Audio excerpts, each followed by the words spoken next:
अस्सलाम वालेकुम दोस्तों, क्या हाल है? ठीक है दोस्तों। इस वीडियो में मैंने रेफ्रिजरेटर की बॉडी को मुकम्मल तौर पे रिपेयर किया है।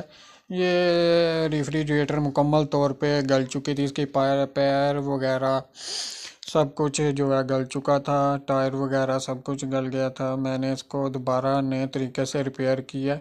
और मेरे वीडियो को जो देखिएगा, ज़रूर मुकम्मल देखिएगा और चैनल को लाइक और सब्सक्राइब कर दीजिएगा ताकि हर आने वाली वीडियो आप तक आसानी से पहुंच सके। तो दोस्तों, इसका वीडियो का अगला पार्ट देखने के लिए मेरे चैनल को लाइक और सब्सक्राइब कर दें।